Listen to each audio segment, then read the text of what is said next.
Bonjour à toutes et à tous et bienvenue sur ce podcast dédié à l'apprentissage du français.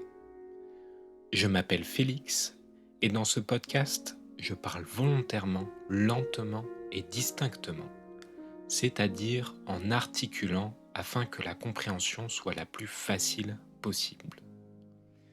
Vous avez aussi les sous-titres en français à disposition si cela vous aide à mieux comprendre. Et je vous conseille d'ailleurs d'écouter l'audio tout en lisant les sous-titres, c'est un bon exercice d'immersion.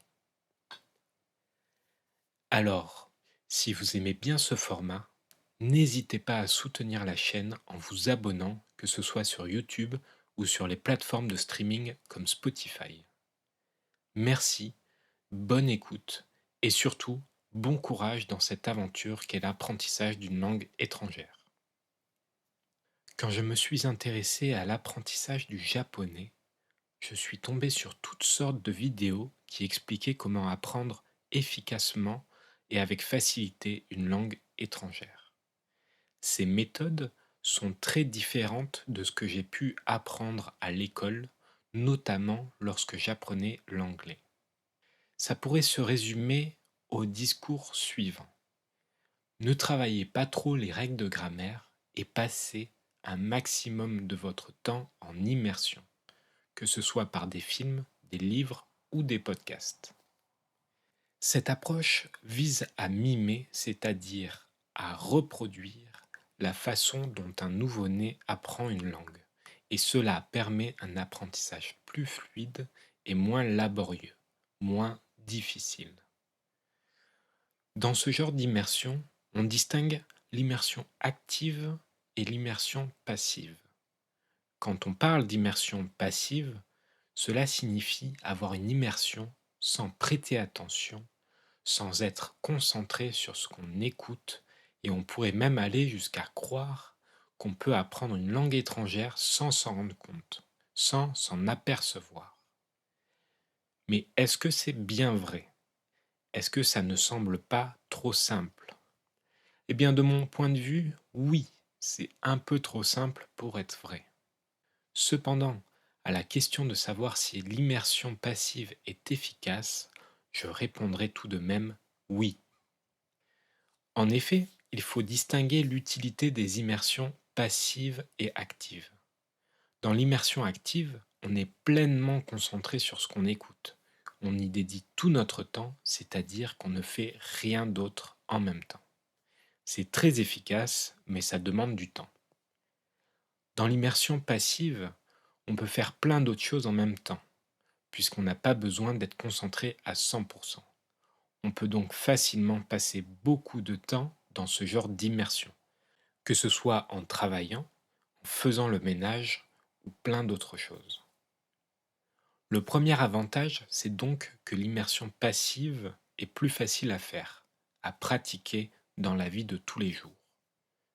Le deuxième avantage, c'est que même si l'apprentissage est moins efficace, le but de l'immersion passive est d'habituer notre oreille. À force d'écouter en fond, d'écouter sans prêter attention, notre oreille s'habitue aux sonorités de la langue qu'on apprend. Lorsque j'ai commencé le japonais, au début, je ne comprenais rien. J'étais complètement perdu et dès que les personnes parlaient trop vite, que ce soit dans les podcasts ou les vidéos YouTube, il m'était impossible de distinguer les mots et même les phrases. J'ai déjà dit dans une précédente vidéo que l'apprentissage d'une langue, c'est comme un puzzle. En entraînant notre oreille au son, cela nous aide à délimiter, c'est-à-dire à bien séparer les pièces de ce puzzle. Cela nous aide donc à délimiter le début et la fin des phrases, voire même à bien séparer les mots entre eux. Et donc, même si on n'est pas concentré pour apprendre de nouveaux mots de vocabulaire, cela nous permet d'améliorer notre compréhension globale. En conclusion, il ne faut pas forcément opposer l'immersion passive de l'immersion active. Ce sont des exercices avec des qualités et des défauts, et je vous encourage plutôt à pratiquer les deux. Lorsque vous avez du temps, Soyez concentré sur les podcasts ou les vidéos que vous écoutez afin d'apprendre le plus possible de vocabulaire. Et lorsque vous faites autre chose, et si vous en avez la possibilité, n'hésitez pas à mettre un podcast en fond dans la langue que vous apprenez, car même si vous n'écoutez pas attentivement, avec attention, vous vous habituerez aux nouvelles sonorités de cette langue. Chaque immersion, quelle que soit notre concentration, participe dans tous les cas à améliorer votre compréhension. Un dernier conseil pourrait être d'écouter régulièrement le même podcast ou la même vidéo YouTube. La répétition peut permettre d'approfondir certains points. Cependant, l'objectif est de rester motivé. Alors, si cela vous ennuie, si c'est trop répétitif pour vous, ne vous empêchez pas d'écouter autre chose. Si vous avez aimé ce format, n'hésitez pas à soutenir la chaîne et si vous avez des idées ou des suggestions pour l'améliorer, n'hésitez pas non plus à me les soumettre.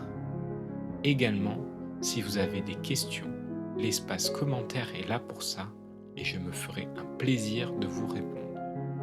Vous trouverez un nouveau podcast toutes les semaines et je vous dis donc à la prochaine.